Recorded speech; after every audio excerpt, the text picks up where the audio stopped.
ঈশিতা বাসায় এসে জামা কাপড়গুলো তার মাকে দেখায়। ঈশিতার মাও কাপড়গুলো বেশ প্রশংসা করে বলে, আরে বউটা কত গুণান্বিত রে ঈশ্বর, সংসারের সব কাজ সামলে আবার এসবও করছে। বলতে হবে আমার বোন কোন এক পণ্যের বিনিময়ে এমন বৌমা পেয়েছে। যেমন তার ব্যবহার তেমনি তার হাতের কাজ। মাশাআল্লাহ।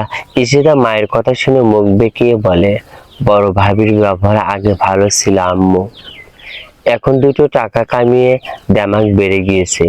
তুমি জানো আমার থেকে এসব কাপড়ের টাকা রেখেছে।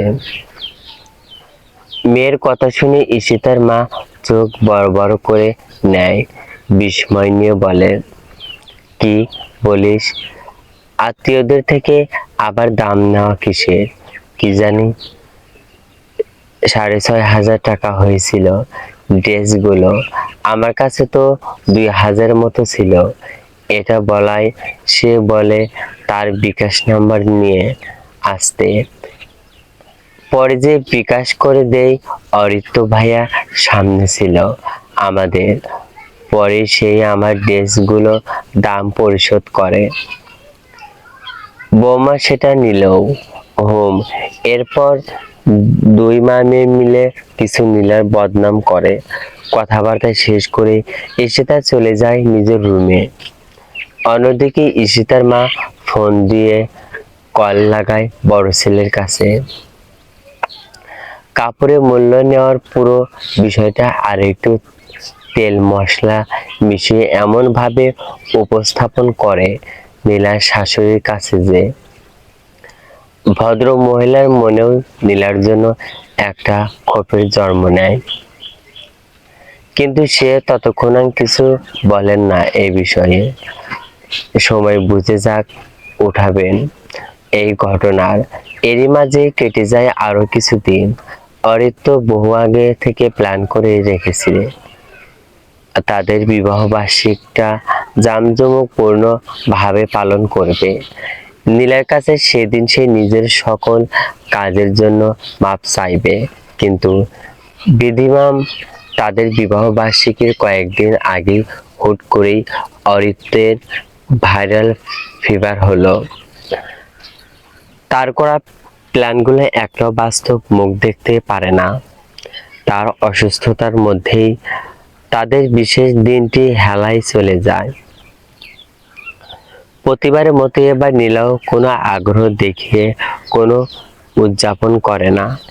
এমন না তার মনে নেয়, আছে ঠিকই, কিন্তু আগের মতো কোনো উদ্দীপনা পায় না ম্যারেজ অ্যানিভার্সারি সেলিব্রেশনে। অরিত্রর সেবা সংসারে কাজ ও বিজনেসের কাজ করতে করতেই কোথা দিয়ে দিনটি কেটে যায় সে টেরও পায় না। অন্যদিকে অরিত্রের নিজের অবহেলার কারণে সাধারণ জ্বরটুকু তাকে হসপিটাল অবধি নিয়ে যায়। টেস্ট করে জানা যায় তার টাইফয়েড হয়েছে। ডাক্তার কিছুদিন অরিত্রকে হসপিটালে ভর্তি থাকার পরামর্শ দেন। নীলার সংসারের সব কাজ সামলে নিজের বিজনেস সামলে যথাসম্ভব অরিত্রর খেয়াল রাখার চেষ্টা করে। ছোট থেকে অরিত্রর ওষুধ খাওয়া নিয়ে বড্ড অবহেলা কাজ করে। তার এক বেলা জ্বর না আসলে পরের বেলা সে ওষুধ খায় না। নীলা বেশি জোরাজুরি করলে তার সাথে উল্টেটা মেজাজ দেখায় অরিত্র। ফলস্বরূপ জ্বর ভালো করে সারি না। এই অবহেলার কারণে তার শরীর অনেক বেশি খারাপ হলে তাকে হসপিটালাইজ করা হয়। অরিত্রের অসুস্থতার কথা শুনে একে একে ঢাকায় থাকা তাদের সকল আত্মীয় স্বজন তাকে দেখতে আসে। অরিত্র ছোট ভাইও তার স্ত্রী, তার বড় বোনও তার হাজবেন্ড, ছোট বোনের শ্বশুর বাড়ির লোক, অরিত্রর খালামণি ও ঈশিতা। অন্যদিকে ছেলের অসুস্থতার কথা শুনে সবাই স্বাভাবিক ভাবে অরিত্রর বাবা মা ঢাকায় আসে তাকে দেখতে। সামান্য জ্বর পরিবর্তে টাইফয়েডের রূপ নেওয়ায় অরিত্রের মা পেঁজায় রেখে যায় নীলার ওপর। অরিত্রর মা কোনো ঘটনা না জেনেই, কোনো বিশ্লেষণ না শুনেই কেবিন ভর্তি মানুষের সামনেই নীলাকে অপবাদ দেওয়া শুরু করে।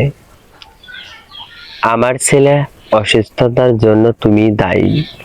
তোমার কাজের জন্য আমার ছেলের খাওয়া দাওয়া নিশ্চয় ঘাটতি পড়েছে, যার কারণে সামান্য জ্বর তাকে আজ হসপিটাল পর্যন্ত নিয়ে এসেছে।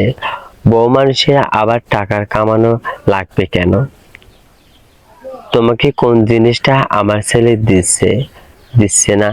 বিয়ের সময় তো তোমার পরিবারকে বলেই এনেছিলাম আমরা তোমাকে বাইরে কোনো চাকরি বাকরি করতে দিব না।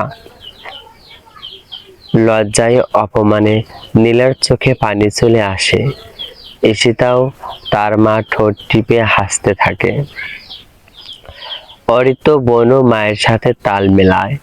অরিত্রর ছোট ভাইয়ের বউ কাকলি কিছু বলতে চায় নীলার হয়ে, কিন্তু তার স্বামী তার হাত টেনে ধরে থামিয়ে দেয়। অরিত্রর মা আবারও বর্জ্য কণ্ঠে বলে ওঠে, শোনো বৌমা, তোমাকে আজ আমি সাফ একটা কথা বলে দিচ্ছি।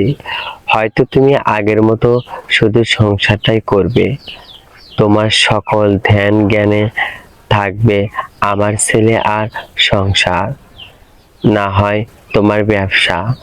এখন সিদ্ধান্ত তোমার, তুমি কোনটা বেছে নিবে, স্বামীর সংসার নাকি ব্যবসা? কথাটা শুনে নীলার বুক মোচড় দিয়ে ওঠে।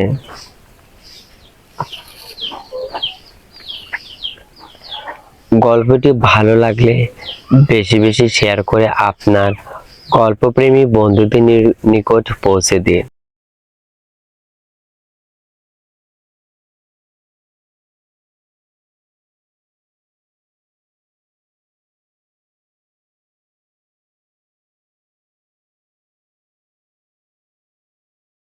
চলবে।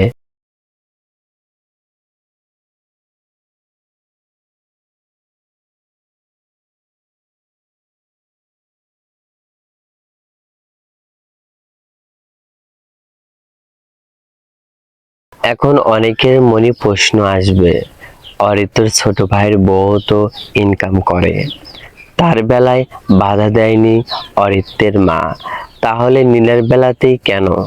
উত্তরটা খুবই সহজ, নরম মাটিতে বল প্রয়োগ করতে আমরা সবাই ভালোবাসি। তখন নিজেকে অসীম শক্তির অধিকারী মনে হয়। কিন্তু এবার দেখার পালা নীলা কি করে। যদি গল্পটি ভালো লাগে অবশ্যই চ্যানেলটি সাবস্ক্রাইব করবেন, ভিডিওটি শেয়ার করবেন। অবশ্যই পরবর্তী গল্প দ্রুত আপলোড করার চেষ্টা করব। নীলা কি করা উচিত বলে আপনাদের মনে হয়? ভুলকুটি ক্ষমা সুন্দর দৃষ্টিতে দেখবেন, গঠনমূলক মন্তব্য করবেন। Happy reading my loving research.